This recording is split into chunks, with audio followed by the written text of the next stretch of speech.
Quand il sonne l'heure de la cour commune, chers téléspectateurs et téléspectatrices, prenez vos sièges et installez-vous confortablement. Vous nous suivez depuis le studio François-Xavier en Lim-Noumon. Aujourd'hui, nous nous intéressons à un sujet d'amour, mais de manière particulière. Vous savez, les préjugés et les stéréotypes ont souvent tendance à enfermer les personnes handicapées dans des rôles prédéfinis. Mais qu'en est-il de leur vie amoureuse? Comment vivent-ils l'amour, le désir et l'intimité? Pour répondre à ces questions dont le sujet du jour est vivre pleinement l'amour malgré son handicap physique. Nous avons invité pour vous des personnes ressources très exceptionnelles. Tout juste à ma gauche, j'ai monsieur Hugues Badé. Bonjour. Bonjour. Vous êtes coach en développement personnel, artiste, chanteur et compositeur gospel, également étudiant en journalisme. C'est bien ça. Oui, mais dans le cas de ce sujet précis, vous êtes une personne handicapée, malvoyant. Oui, bien sûr. D'accord. Oui. Merci d'avoir répondu à notre invitation. C'est un plaisir. D'accord. Tout juste à ma droite, j'ai monsieur Eskil Pozoumen, il est coach sportif. Bonjour. Bonjour Antonia, bonjour nos amis sur le plateau et un petit bonjour à nos très aimables téléspectateurs qui ne se lassent jamais de nous suivre. D'accord. Merci une fois encore d'avoir répondu à notre invitation. D'accord. Tout juste à côté de vous, monsieur Eskil Pozoumen, nous avons le sociologue Soubi Toumoudagou. Bonjour. Bonjour Madame Antonia, bonjour chers téléspectateurs. D'accord, merci également à vous d'avoir répondu à notre invitation. Comme je le disais, monsieur Hugues Badé, il est un malvoyant et dans le cadre de ce sujet, il est notre personne ressource invitée privilégiée sur ce plateau. Alors dites-nous monsieur Hugues Badé, votre handicap date depuis quand? Alors, bonjour à tous les spectateurs. Merci Madame Antonia de m'avoir invité sur ce plateau. C'est un plaisir et c'est un honneur d'être ici pour pouvoir parler d'un tel sujet dont je pense qu'il est important d'en discuter pour non seulement sensibiliser mes frères et sœurs qui sont dans cette situation, mais également les aider à s'en sortir. Alors, par rapport à votre question, je dirais que mon handicap date depuis ma naissance. Quand je suis né, j'étais atteint de la cataracte bilatérale. Pour vous faire un petit cours de médecine rapidement, la cataracte bilatérale est une maladie qui est, disons, dégénérative, voilà, disons ça comme ça, qui prend les cellules oculaires, mais de manière dégénérative. Et il faut savoir que quand on parle de bilatéral, donc c'est que c'est deux. Donc ça attaque les deux yeux, et pour faire plus schématique, on a des taches bleues qui apparaissent sur les yeux et qui empêchent la visibilité de la cornée, la partie noire que tous les êtres humains ont sur leurs yeux, qui permet de voir. Voilà. Vous avez dit depuis votre enfance? Oui, depuis ma naissance, depuis mes 3 mois. Pardon? Mes 3 mois de naissance. Après 3 mois de naissance? Oui. D'accord. Et êtes-vous déjà tombé amoureux une fois? Ben oui, comme tout le monde. Ah bon? Oui. Alors, comment ça s'est passé? Comment avez-vous rencontré votre premier partenaire? Bon, moi, il faut dire que ça a toujours commencé par les réseaux sociaux.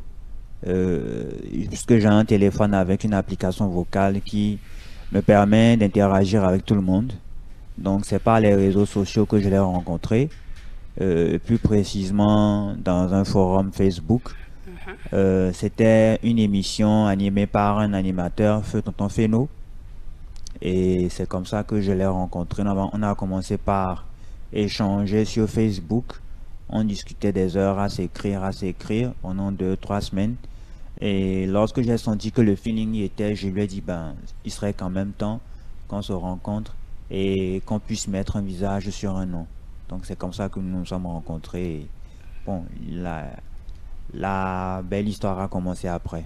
D'accord, oui, mais est-ce qu'elle savait que vous étiez malvoyant? Oui, je le lui ai dit. Seulement au début, elle avait quelques doutes parce que, bon, évidemment, un malvoyant ou un non-voyant qui écrit sur les réseaux sociaux sans faute, qui plaque les émoticônes et tout, forcément, ça fait réfléchir, quoi. On se demande est-ce que c'est vrai. Je suis toujours confronté à ça, mais c'était pas un problème pour elle. Je l'ai remarqué, oui. Et vous êtes toujours ensemble jusqu'à présent? Non. Ça, c'est une histoire de... Quelle année? si je dis pas de bêtises, depuis 2017. D'accord. Oui. D'accord. Et aujourd'hui, vous êtes avec une autre personne? Bon, on va dire que c'est en cours de téléchargement. C'est un cours de téléchargement. Oui. Donc, dans ces questions de vie amoureuse, est-ce que vous avez des défis spécifiques que vous rencontrez? Oui, bien sûr. D'abord, il faut savoir que, bon, d'abord pour mon âge, j'ai 32 ans. J'ai 32 ans et j'ai déjà connu tous les types de femmes. Skinny, apucho, clair, noir. Comment enfin. tu arrives à... Est-ce que quand tu... Bon. Bon, tu as une application qui te permet beaucoup plus... Tes rencontres sont sur les réseaux sociaux? Oui, C'est sur les réseaux sociaux, Oui. grâce à l'application, Oui. les malvoyants. oui. Et donc, comment tu arrives à identifier que oui, telle personne est skinny, apucho et tout? Bien, tu leur poses d'abord la question. Bon, franchement, ça, j'étudie d'abord l'aspect psychologique de la personne. Il y a des gens qui ne sont pas habitués à répondre à ce genre de questions. Il y a des gens qui sont timides, qui sont introvertis, qui trouvent que c'est des questions un peu perverses. Mais moi, je vois pas ça comme ça. Moi, ça me permet d'avoir une image mentale de comment la personne peut être. C'est vrai que quand j'ai été atteint de ma maladie, j'ai pu en sortir puisque c'était mon œil gauche qui était complètement foutu et l'œil droit restait, mais j'ai pu voir jusqu'à l'âge de 14 ans avant d'être atteint de nouveau par une autre maladie.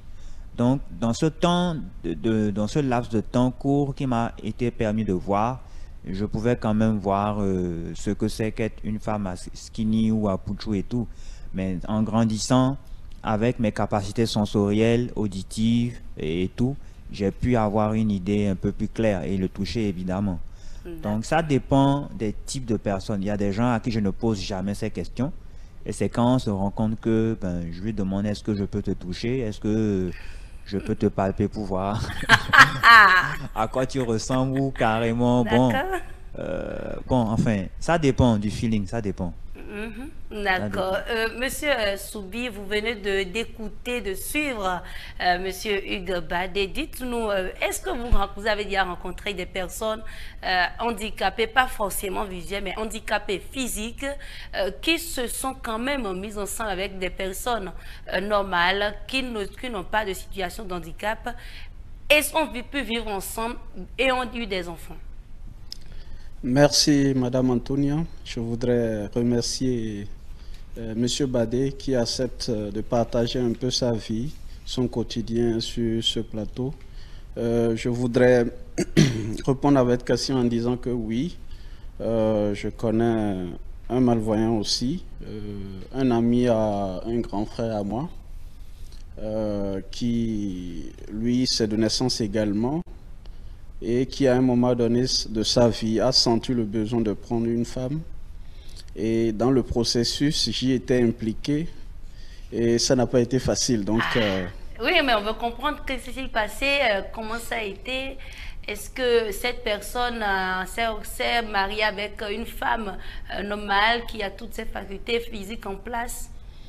Oui, dans cette affaire, la femme aimait vraiment ce malvoyant. Elle aimait tellement, mais les parents s'y sont opposés et c'était vraiment délicat, surtout la mère. Parce que quand nous sommes allés vers les parents pour la demande de main, pour la connaissance des parents, les parents, surtout la mère, s'étaient opposés farouchement, où elle s'inquiétait du lendemain de sa fille. Qu'est-ce qu'elle deviendra si elle prend un malvoyant? Est-ce que celui-ci peut subvenir aux besoins de sa fille? Est-ce que autant de questions qui nous ont été posées, mais qu'on a essayé un peu d'éviter ou de répondre, mais ça n'a pas été facile. On savait que la fille voulait réellement de son homme, mais devant la force des choses, la mère n'a pas supporté de laisser sa fille partir, mais sa fille voulait, ils se sont mariés. Ils se sont finalement mariés. À la date d'aujourd'hui, est-ce oui, qu'ils ont des enfants? Ils sont ensemble. Je pense que l'année passée, ils ont eu un enfant. Elle a eu une grossesse où malheureusement, elle a fait une fausse couche. Elle n'a pas pu mettre au monde un enfant. Donc, ils sont toujours ensemble, ils vivent ensemble et ça se passe très bien. Ça se passe très bien. Oui. D'accord. Monsieur vous, est-ce que vous avez connaissance des personnes qui se sont quand même mises ensemble dans ces situations? Oui, avant de prétendre répondre à votre question, à la suite de mon frère, je voudrais dire tirer une fière chandelle à notre cher ami Badé qui a accepté venir sur ce plateau, d'abord témoigner, n'est-ce pas, de cette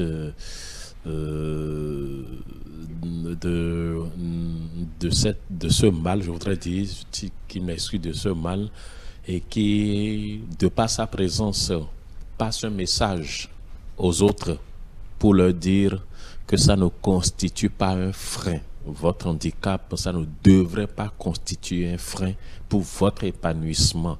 Merci encore une fois, cher ami, et que le Seigneur te bénisse.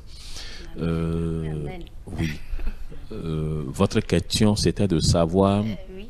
si que vous aussi, vous avez connaissance des couples qui sont ensemble malgré leur handicap physique. Oui, j'avoue que je n'en ai pas encore connu, mais je connais, n'est-ce pas, des amis qui sont handicapés et qui, jusque-là, se disent, n'arrivent pas à s'épanouir. Oui, pourquoi? Parce qu'ils se disent que je ne suis pas normal, je n'ai pas les 4 membres fonctionnels, donc par conséquent, je n'ai pas le droit de m'épanouir. Or, je dis encore que c'est une erreur dans la mesure où vous vivez, une erreur dans la mesure où la société vous accepte, vous accueille. Je pense que vous devez, n'est-ce pas, vous mettre au service aussi de la société pour être utile. Si vous n'étiez pas utile, ce n'est pas sûr que vous allez vivre. Ceux qui sont utiles ne sont plus sur cette terre-là.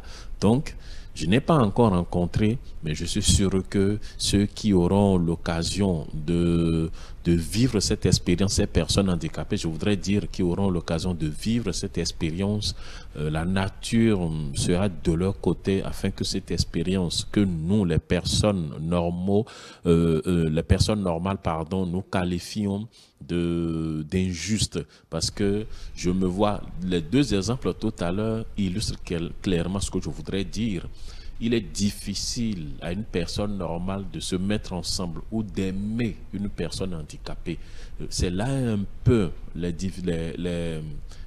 comment on appelle, les insuffisances qu'on relève au niveau de notre société.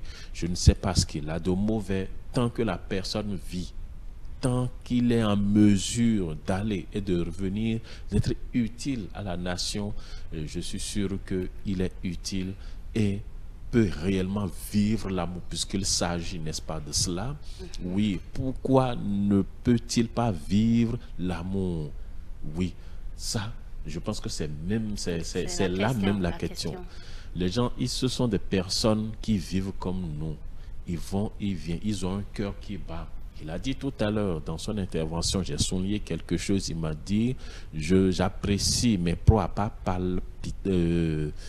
comment on l'appelle, par toucher, voilà, oui. Par toucher. Voyez-vous, voilà, quand il a dit ça, mais j'ai souri dans mon cœur, je dis, mais voilà un spécialiste devant moi.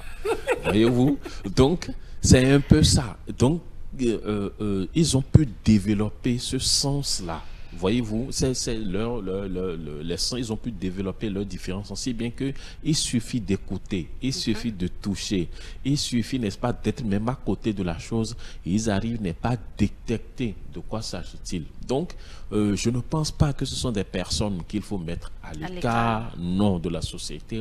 Ce sont des personnes avec qui il faut vivre et qui sont parfois très intéressants pour ceux qui ont l'habitude de les côtoyer. Moi, j'en ai côtoyé, qui sont très intéressants et comment on l'appelle, aimables, si je peux me permettre, je peux le permettre. Ils sont aimables et ils sont très attentifs. Ils arrivent à communiquer, à vivre avec vous, à faire le partage. Je ne sais pas si nous pourrions faire l'expérience, ce serait bien. Mais c'est dommage que nous n'avons pas encore eu cette chance. Chacun de nous, on a l'habitude de les mettre à l'écart. Ce sont des personnes avec qui il ne faut pas collaborer. Je dis c'est une erreur. Nous aurons le temps, n'est-ce pas, de les valoriser parce que ce sont des personnes comme nous qui ont les mêmes droits que nous et qui ont les mêmes devoirs que nous. D'accord. Merci à vous, M. Eskil Kozoumé. Alors, Hugues Badé, est-ce que votre handicap influence votre vision de l'amour ou des relations? Ok, vous savez, moi j'ai souvent l'habitude de dire ceci, et ça c'est de Gary Chapman, je l'ai tiré. C'est un livre que j'ai lu 2 fois, 3 fois, qui s'intitule Les 5 langages de l'amour. Voilà, il a dit, il faut voir avec les yeux du cœur. Et pour moi qui n'est pas encore, je pense que ce n'est pas quand même peine perdue d'espérer, pour moi qui n'ai pas encore la grâce de pouvoir voir, je me dis, c'est mieux d'aimer avec les yeux du cœur qu'au lieu d'aimer avec les yeux physiques. Alors évidemment, c'est vrai que ça influence parfois. Je vous prends un simple exemple. Je fréquente une église dont je préfère taire le nom ici, où la plupart des sœurs, c'est compliqué de les aborder. C'est compliqué de les aborder parce que elles voient le poids du handicap. Parce que ce frère-là, il est tout le temps en train, hein? Il prend Zem tout le temps. Bon, on ne sait pas ce qu'il fait. Ah, Ocho, est-ce que sa vie va changer? Moi, ce sont des stéréotypes que particulièrement je déteste. Parce que je me dis, si j'ai pu me lever le matin, j'ai pu m'habiller, j'ai pu venir à l'église comme tout le monde, seul, sans difficulté, j'ai bravé les dangers. Bon, on va te dire, un Zem peut t'emmener quelque part, mais à moto, je suis plus vigilant que le Zem, je surveille les allées et venues. Quand il prend une route que je ne maîtrise pas, il dit, ah, chef, tu es allé où là? C'est pas là, hein. C'est pas l'endroit ça. Faut faire demi-tour, pardon. Donc, c'est un peu ça. Donc, forcément, ça influence ma vision des choses par rapport à l'amour. Il y a même des gens, il y a des femmes que j'ai rencontrées qui m'ont dit vraiment, tu es beau, hein, mais je ne peux pas. Je dis pourquoi? Je ne peux pas te présenter à ma famille et dire que tu es malvoyant. Et quand j'ai essayé de pousser loin les choses, je me suis rendu compte que la base d'abord, elle est éducationnelle. Comment est-ce que les parents qui ont des enfants handicapés appréhendent eux-mêmes le handicap? Et comment est-ce que les parents qui n'ont pas des enfants handicapés mais qui en reçoivent, comment est-ce qu'eux ils appréhendent le handicap? En France, ces strates sont déjà complètement dépassées. La personne handicapée visuelle n'est pas en France considérée comme un handicap. Dans l'échelle des personnes handicapées réelles, qui sont des personnes qui coûtent cher à l'État français, ce sont par exemple les autistes, les handicapés mentaux, ceux qui sont atteints d'Alzheimer et tout ça. Mais handicapés visuels, moteurs, hémiplégiques, paraplégiques ou encore sourds-muets, malentendants, ça coûte rien pour l'État français. Donc j'ai fini par comprendre qu'en fait, c'est notre société qui dirige les règles, qui régit les règles. Et même s'il est vrai, comme je l'ai dit, que ça influence la manière dont est-ce que nous, même personnes handicapées, nous voyons le handicap, ce n'est pas pour autant qu'il faut se laisser influencer. Moi, avant, ça me dérangeait beaucoup parce que même à la maison, on me dit oh, tu es mince, tu n'es pas comme moi je suis gros, mais pourtant je mange, tu ressembles à un sinistré. Au début, ça me dérangeait beaucoup. Ça me dérangeait beaucoup, mais j'ai dû faire un travail, un mindset fou sur moi-même pour me dire bon, là, je suis fatigué de suivre les règles de tout le monde. Maintenant, je veux faire ce qui me plaît. Et j'ai commencé à m'habiller comme ça me plaît. J'ai commencé à faire ce qui me plaît. Je fais de la musique, je suis artiste, c'est ma passion. Ça me permet de mieux m'exprimer à travers le Seigneur. Donc, c'est vrai, forcément, ça influence au début. Mais est-ce qu'il faut se laisser influencer? C'est ça la vraie question. Donc, voilà un peu ce que je peux dire. Monsieur Soubi, dites-nous, comment la société perçoit-elle les relations amoureuses entre personnes handicapées, d'accord, et personnes valides? La société dans laquelle nous vivons, je voudrais dire déjà, n'accepte pas le handicap de ceux qui vivent. Et il a martelé dans son propos tout à l'heure en disant que nous devons d'abord amener notre société, éduquer notre société, c'est la base d'abord. Non seulement ceux qui vivent avec les handicapés et ceux qui ne vivent pas avec les handicapés. La base, c'est l'éducation. Enseigner que voilà, nous sommes un, nous sommes semblables, nous sommes tous les mêmes et encourager vraiment à accepter les handicapés de tout genre. Ensuite, je pense que les handicapés eux-mêmes doivent être bienveillants envers eux-mêmes et pouvoir être capables de s'acclimater avec les paradigmes de leur environnement. Et je pense que aussi l'État doit être, qui est un acteur très essentiel dans la prise en compte, c'est-à-dire de cette considération de la société, peut également servir de canal ou de moins de déclencheur de l'acceptation de la société. Je pense qu'en dehors de ça aussi, il faut travailler aussi sur la psychologie de tout le monde, non seulement,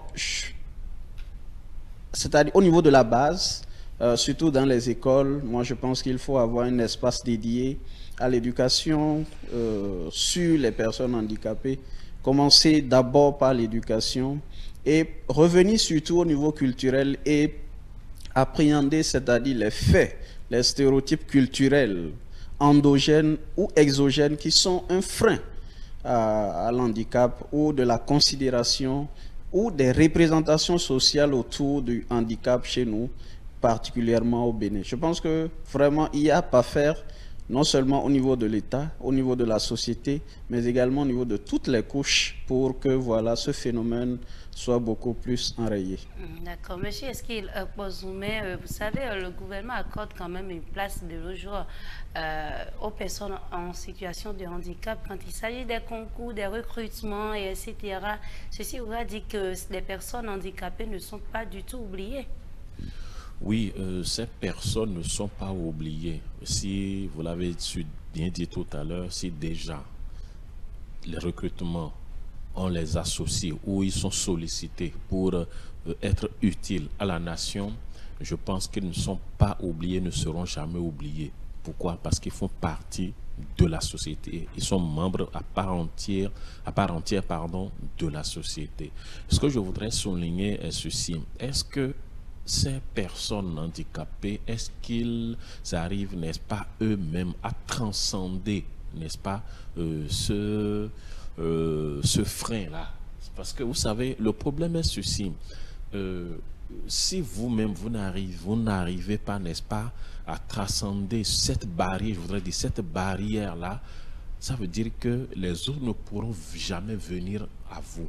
Donc tout part d'abord de soi-même. Il a dit tout à l'heure au début, il était un peu frustré parce qu'on lui servait des propos anormaux, mais par la suite, il y a eu un déclic. Il dit, non, je veux aussi m'imposer, je veux aussi faire ce que je veux. Voyez-vous, lorsque vous n'arrivez pas à cette étape-là, ça veut dire qu'il y a un problème. C'est-à-dire, d'abord, vous-même, vous êtes saoulé, vous considérez inférieur aux autres. Et quand vous vous considérez inférieur aux autres, ça veut dire que les autres vont vous considérer toujours inférieur. Donc, il y a d'abord ce travail que chaque handicapé doit pouvoir faire sur lui-même, être heureux de son état. Oui, c'est primordial. Être heureux de son état. Personne ne va vouloir être dans cet état-là. Non, je ne pense pas. C'est sûrement suite à une situation malencontreuse, c'est sûrement suite à une maladie ou à un accident de circulation que cette situation, que vous retrouvez dans cette situation. Alors, est-ce que c'est une raison de toujours se lamenter? Non, il faut toujours se dire, oui, la nature a voulu que je sois ainsi, mais comment faire pour vivre heureux? Parce que c'est ce que vous avez que vous allez donner aux autres. Si vous avez comment on l'appelle, de l'amertume, vous allez donner de l'amertume, il n'y a rien à faire. Si vous avez du regret, de sentiment de regret, vous allez donner et transparaître. En fait, ça se transparaît même à travers vos actes, sans même parler. Voyez-vous, donc il faudrait que cette personne handicapée puisse être heureuse, n'est-ce pas, de leur situation. Vous allez voir que ça va commencer par impacter ceux qui sont autour d'eux. Mais si vous êtes malheureux, écoutez, personne ne va venir vers vous, je suis désolé. Et c'est comme ça, c'est un principe de vie. Rendez-vous heureux, quelle que soit la situation, et vous allez voir, les gens vont commencer par s'intéresser à vous. Moi, je connais des personnes handicapées qui sont plus heureuses, voyez-vous, que les personnes normaux. oui, que les personnes normales, pardon, en situation, truc là. Donc, ça voudrait dire que d'abord, c'est l'état de conscience qui fait la chose. C'est l'état, c'est votre conscience qui vous amène, n'est-ce pas, à vous dire que je suis inférieur aux autres de par mon handicapé. Voyez-vous, de par mon handicap. Donc, ça voudrait dire que ça part de là. Et lorsque vous arrivez, n'est-ce pas, à surmonter, à transcender cela, les choses vont venir à vous, les autres vont venir à vous et vous allez vous sentir plus à l'aise. Moi, vous dire, je ne vois pas un handicap sur ce plateau-là. À l'entendre, à s'exprimer, à l'entendre, comment il a pu vivre ses expériences, je ne le prends pas pour sincèrement, je ne le prends pas pour un handicapé. Et c'est comme ça. Il faut être dans cette idéologie-là. Il faut être dans cet esprit-là de surmonter les choses. Oui, et là, je pense que ça pourrait amener les autres à venir vers vous, à vivre votre handicap de façon heureuse. Voyez-vous, donc c'est un peu ça. D'accord, merci. Monsieur Hugues Badé, dites-nous, quelles sont les qualités que vous recherchez souvent chez une partenaire avec qui vous devez vivre ensemble, vivre réellement l'amour?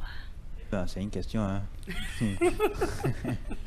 Ok, avant de répondre, j'aimerais rapidement réagir par rapport à ce que monsieur Esquil, voilà, si je ne me trompe pas. Esquil, ça me rappelle un prénom d'un frère à moi à l'église qui s'appelle Esquil Meounou. Peut-être vous ne le connaissez pas, mais les Esquils sont souvent gentils, hein. J'espère que vous êtes gentils aussi. Il est vraiment gentil. Ok, vous avez dit il faut pouvoir être heureux de son handicap. Avant de répondre à la question de Madame Antonia, j'aimerais juste réagir par rapport à ça et dire que ce n'est pas facile. Moi, ça a été un travail de 5 ans de désert. Oui.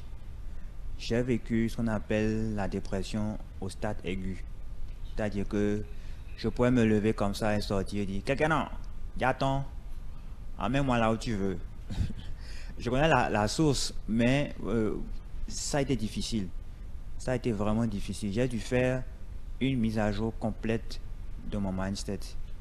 Donc, quand la famille ne t'accompagne pas, ce qui a été mon cas, parce que personne ne savait que je déprimais. J'avais l'air tout guéguet, tout souriant, tranquille. Je parlais un peu avec mes parents. Je dormais beaucoup. J'étais reclus dans mon coin, à mater des films, des séries, en essayant d'oublier ce qui m'arrivait. Mais à un certain moment, j'ai dû faire appel à un psychologue, j'ai dû discuter avec lui et j'ai dû m'ouvrir. Ça a été difficile. Donc, quand la famille ne t'accompagne pas, c'est mort. C'est que ça sera difficile pour ce marrant de s'accepter lui-même. Et de deux, si la famille veut t'accompagner, mais est hyper exigeante, là encore c'est mort. Donc il faudrait qu'il y ait un juste milieu au fait. Quand il n'y a pas ce juste milieu, c'est compliqué. Je vous prends un exemple. Prenez une famille par exemple dont le malvoyant, les parents sont hyper à l'aise, hyper riches, il manque de rien, il peut faire ce qu'il veut, il a tout à sa disposition. Ses parents vont être hyper exigeants avec lui sur le plan professionnel et académique. Mais sur le plan émotionnel, ce serait une chute libre. Vous voyez un peu. Mais un parent qui n'a pas vraiment les moyens, qui se cherche vraiment, comme on dit, c'est un chercheur quoi. Genre il se cherche vraiment, il galère. Et il fait tout pour donner le meilleur à son enfant.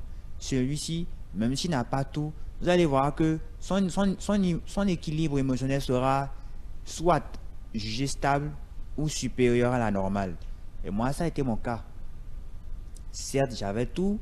Ma mère avait l'habitude de dire la vue n'est plus un handicap, mais intérieurement je souriais, je me disais non, madame, désolé, la vue est toujours un handicap au Bénin.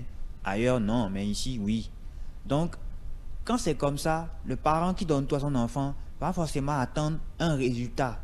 Lui va s'en foutre de quoi tu as eu gourmet à l'école ou je sais pas moi, ou tu t'es retrouvé seul, quelqu'un s'est moqué de toi. Lui, c'est pas son souci. Moi, mon père, il me disait souvent, moi, j'ai fait mon taf, je t'ai mis à l'école, tu es intelligent, tu bosses, tu n'es pas con, et l'essentiel, c'est que tu as tes diplômes. Le reste, c'est plus vraiment mon problème. Pour moi, c'est des blabla. Vous voyez, mais un autre parent qui a compris vraiment que son enfant subit ça, ouais, il serait difficile pour lui d'arriver à être heureux parce que l'environnement immédiat va lui faire ressentir une pression folle. Ah, maintenant tu as tout, hein, tout est à ta disposition, donc tu es censé réussir. Or, la réussite implique plusieurs facteurs, comme le facteur psychologique, émotionnel, spirituel, et j'en passe. Quand il n'y a pas ces facteurs, et sociétal, bien sûr, quand il n'y a pas ces facteurs réunis, ça sera difficile pour une personne handicapée de réussir. Maintenant, pour revenir à votre question, bon, moi, je ne regarde généralement que le cœur. C'est vrai, il y a le physique. J'ai mon goût personnel et tout, mais je regarde beaucoup plus le cœur. Et je fais ce qu'un coach a l'habitude de dire, je fais des chic tests. J'essaie de voir, est-ce que si je fais ça maintenant, quelle serait sa réaction? Comment elle pourrait se comporter avec moi? J'essaye moi-même d'analyser parce que je n'aime pas me retrouver piégé en fait. Être avec une personne qui me donne l'impression qu'avec elle je peux me sentir à l'aise, mais dans le fond, voilà, exactement. Genre, non, en fait, tu sais, je t'apprécie bien, hein. Bon, je te prends comme mon frère, quoi.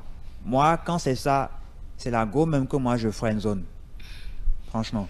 Parce que je me dis, oui, c'est vrai, je suis un malvoyant ou un non-voyant, peu importe. Je ne suis peut-être pas séduisant, mais aux côtés de ça, il y a la matière grise qui intervient. Il n'y a pas que le côté physique.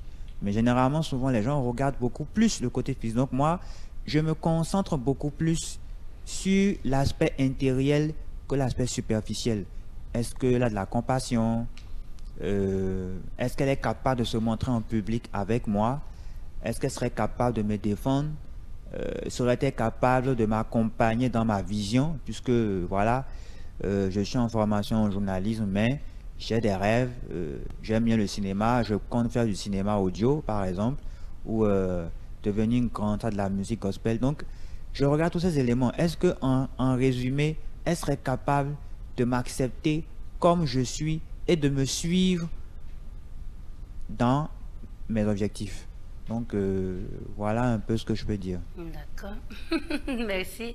Alors, Monsieur Soubi, dites-nous, quels sont les facteurs, d'accord, socio-culturels qui influencent la manière dont les personnes handicapées vivent leur vie amoureuse? Merci, Madame Antonia. C'est une très belle question. Mais avant d'en arriver là, je vais essayer un peu de parler un peu d'un aspect de l'utilité sociale et de la désirabilité sociale. Entendez pas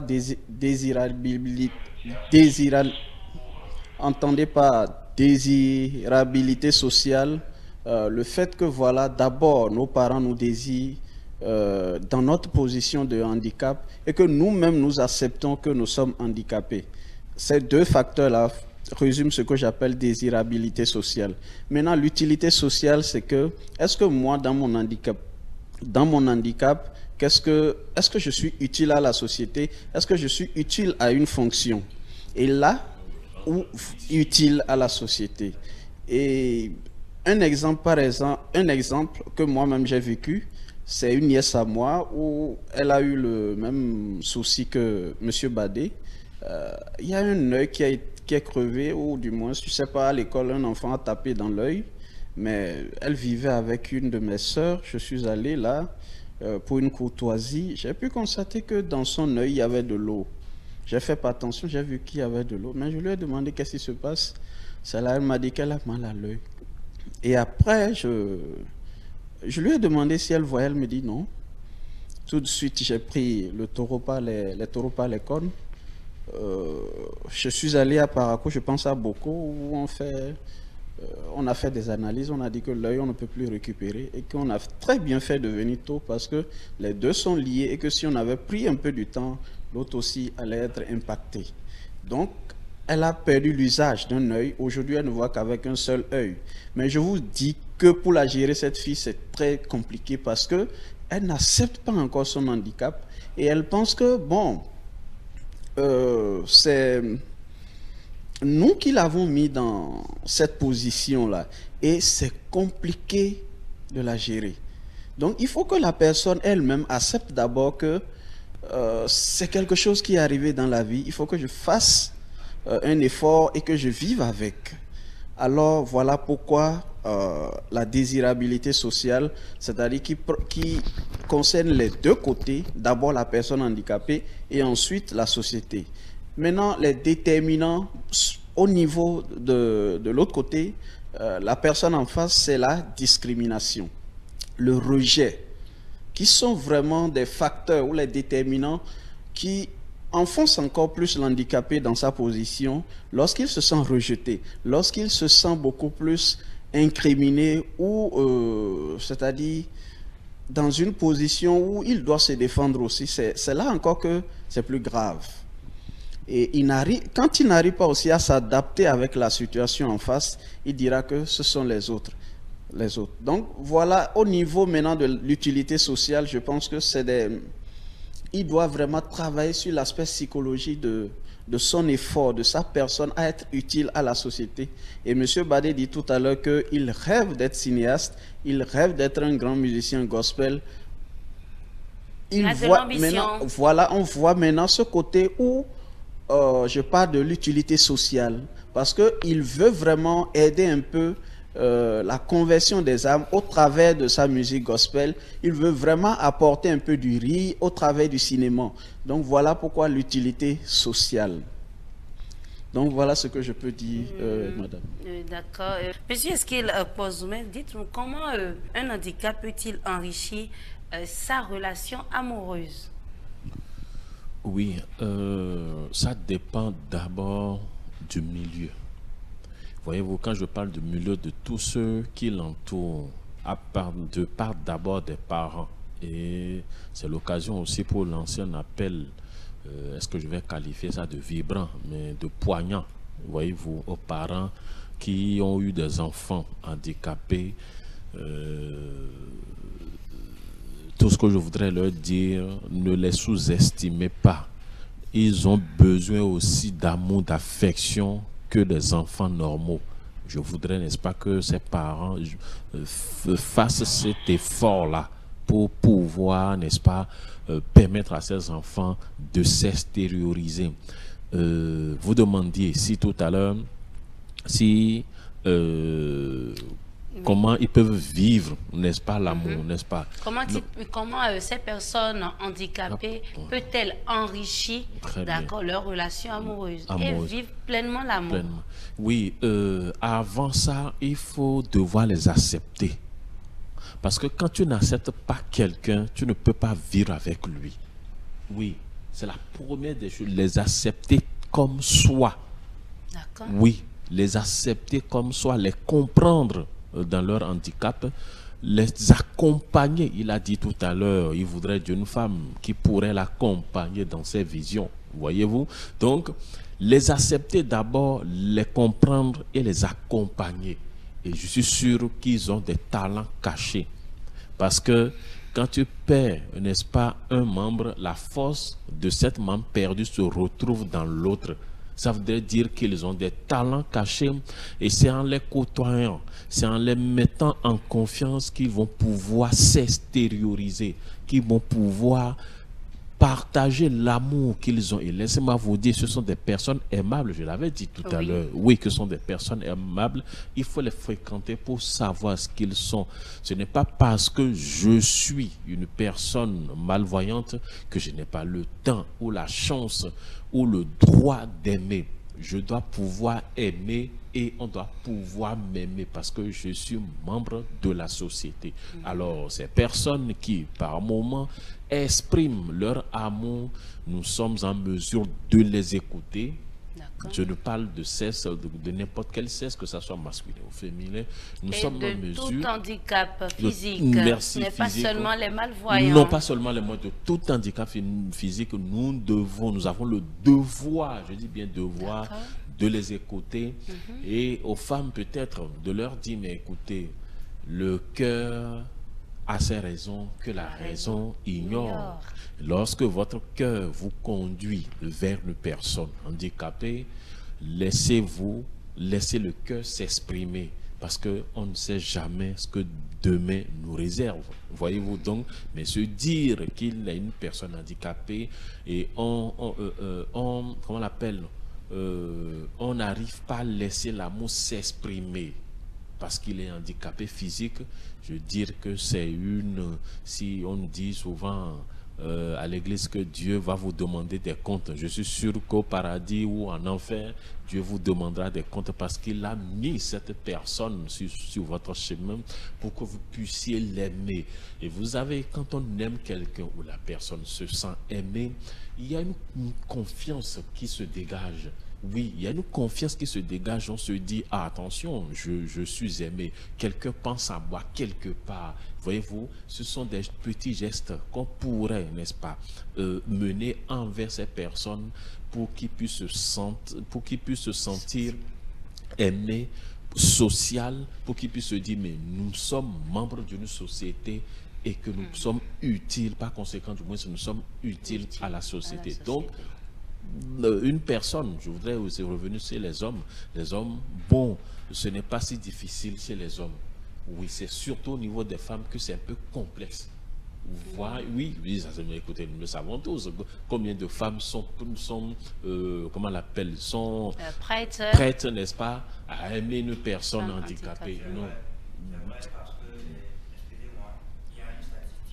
Qui prouve que les femmes handicapées, visuelles ou tout autre type de handicap ont de la facilité à se marier plus facilement aux hommes. Merci.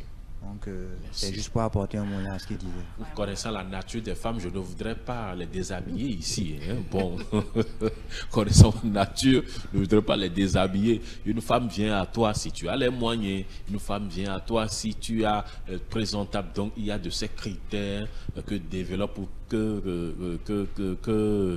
qu'énumèrent les femmes qui parfois, n'est-ce pas, vous font rater certaines chances. Moi, je dis, ce sont des personnes comme nous qui doivent être aimées, qui doivent être dorlotées, qui doivent être attentionnées et qui doivent venir, n'est-ce pas, vivre avec nous en société. Il ne sert à rien de les mettre à l'écart, de dire ils ne sont pas des personnes avec qui on peut vivre, ce sont des handicapés. Mais écoutez, moi je connais des handicaps qui sont hyper intelligents.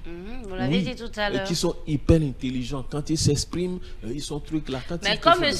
Hugues Badé, par exemple. Qui s'exprime très bien. Voyez-vous, donc c'est un peu ça. Qui s'exprime très bien. Excusez-moi, dans leurs propos, j'ai relevé plusieurs facteurs.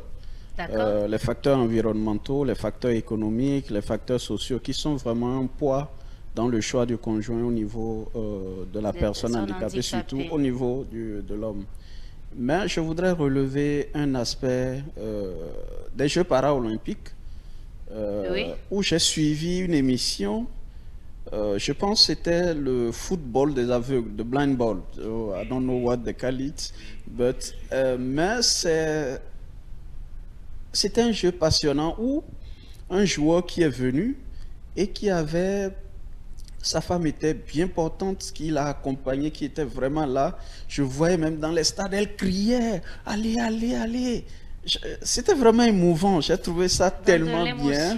Et je me suis dit aussi, nous sommes capables de créer ces espaces-là pour vraiment amener les handicapés de chez nous à se surpasser.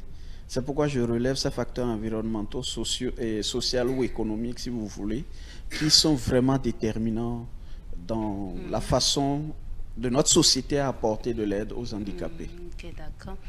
D'accord. Monsieur, est-ce que vous voulez développer encore plus? Vous avez fini? Non, juste un message à l'endroit de nos gouvernants.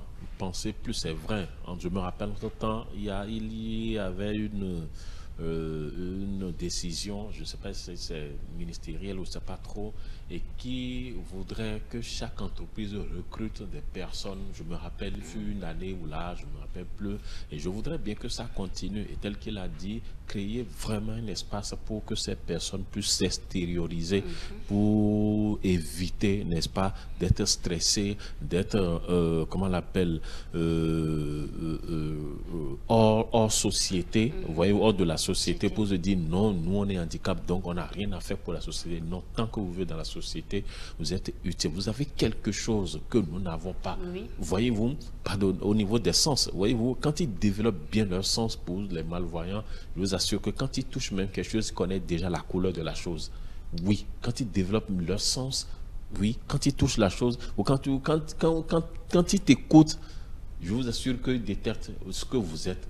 Ils peuvent te dire à peu près ce que vous êtes. Il a dit tout à l'heure. Voilà, il a dit tout à l'heure. Voyez-vous, donc c'est un peu ça. Mais écoutez, on en a besoin. On a besoin de tout ça pour vivre en société, pour former, pour être heureux en société. On a besoin de tout ça. Donc, moi je dis, nul ne serait de trop. Si on arrive, n'est-ce pas, à vivre avec ceux-là, je suis que ce sont des personnes aussi qui ont besoin de l'affection. Oui, être handicapé n'est pas une fatalité, justement. Monsieur Hugues Badé, on dit souvent que les personnes handicapées sont tellement exigeantes en question, en matière d'amour, et vraiment, ils sont tellement complexes et ils sont trop exigeants. Alors, à partir de cet instant, mais ça fait partie des aspects qui constituent des freins pour vous, des personnes handicapées, à vivre une vie amoureuse. Bon, rapidement, j'aimerais souligner que la loi dont monsieur Esquil parle a déjà été abrogée à l'Assemblée nationale. Elle a déjà été votée, pardon. Donc, c'est depuis, je crois bien, si je ne me trompe pas, depuis mars passé, oui, mars passé 2023, que les députés à l'Assemblée nationale actuelle ont pris cette loi qui permet à toute personne handicapée visuelle de pouvoir s'inscrire dans une université, dans une école, en ayant 10% de remise sur la scolarité, et également de pouvoir recevoir des matériaux de travail qui lui permettent d'adapter à ces conditions. Mais également, il y a un quota qui est réservé pour ce qui concerne les recrutements au niveau des personnes en situation de handicap. Et même récemment, il y a eu un recrutement au niveau du service des impôts où 8 places ont été réservées pour les personnes en situation de handicap. Et j'aimerais souligner que cette loi-là a été écrite par une non-voyante qui est décédée, qui était avocate de profession. Elle est malheureusement décédée suite à un accouchement. C'est elle qui s'est battue pour que cette loi puisse tomber entre les mains d'un député. Et après le mandat du président Boni Yahi, à la suite maintenant du président Talon, on a fait quelques plaidoyers pour que cette loi soit remise à la table des discussions à l'Assemblée nationale pour qu'il y ait une suite. Bon, moi j'aurais aimé malheureusement qu'il y ait le CRAPé. C'est un grand document qui retrace en quelque sorte toutes les conditions qu'il faut mettre en place dans les écoles pour permettre une adaptabilité, une mobilité totale et complète à ces personnes qui sont handicapées, que ce soit les handicapés moteurs ou visuels, comme par exemple la fabrication des allées, la distribution ou l'existence physique de salles informatiques, la disposition de matériel adapté pour pouvoir travailler et suivre ses cours. Moi, je ne prends plus rien en braille. Je fais tout au digital avec mon téléphone et mon ordinateur. Alors, par rapport à votre question, l'exigence, bon, moi, franchement, j'étais quelqu'un qui avait beaucoup de critères. Faudrait qu'elle soit comme ci, faudrait qu'elle soit comme ça.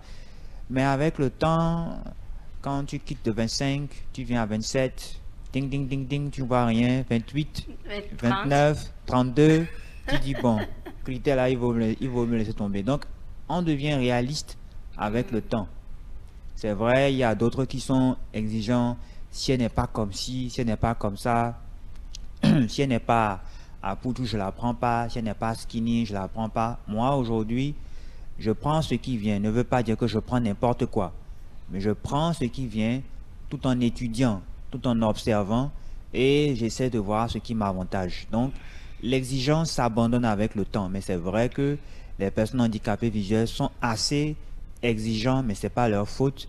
S'ils ne le sont pas, ils ne pourront pas, par exemple, s'en sortir. Mon père dit souvent, les yeux, c'est la lampe de l'être humain. Quand tu n'as pas ça, c'est que tu es dans l'obscurité. Et moi, qui suis dans l'obscurité tous les jours, j'ai été obligé de développer des sens. Par exemple, quand quelqu'un entre dans ma chambre et bouge la porte ne serait-ce qu'un mètre, dès que je rentre, je le sais, au poignet.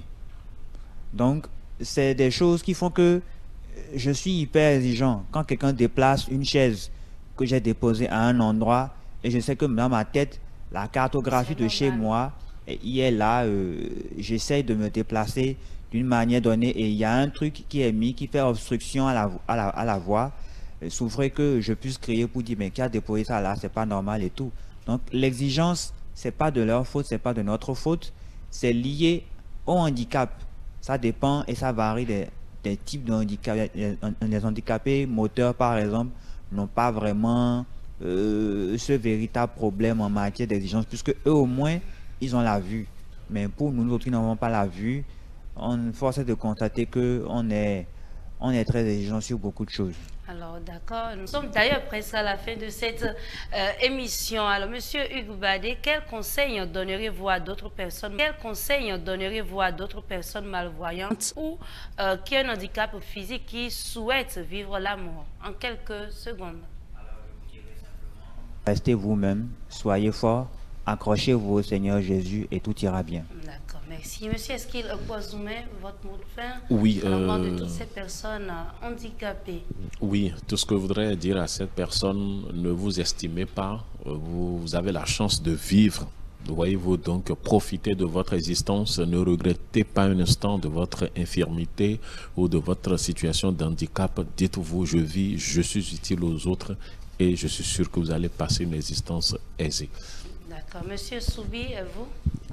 Saisis son handicap pour en faire une force. Merci. D'accord. Saisir son handicap Pour en faire une force. Et chers téléspectateurs, retenez que quand on parle de handicap, ce n'est pas une fatalité. Nous sommes en forme aujourd'hui, nous ne savons pas ce que demain est fait. Alors l'amour se décline sous 1000 formes et prend racine dans des contextes aussi variés que les individus. Les témoignages de Hugues Badé, ici il est malvoyant, oui, étudiant en journalisme et également artiste, oui, chanteur, compositeur, gospel, ça je souligne beaucoup, et coach en développement personnel. Et j'étais aussi avec Eskil Pozoumen, il est coach sportif, également avec monsieur Soubi Toumoudagou, il est sociologue. Chacun d'eux donnait leur avis sur la question. Retenez que car aimer, c'est accepter l'autre dans sa différence, c'est grandir ensemble et se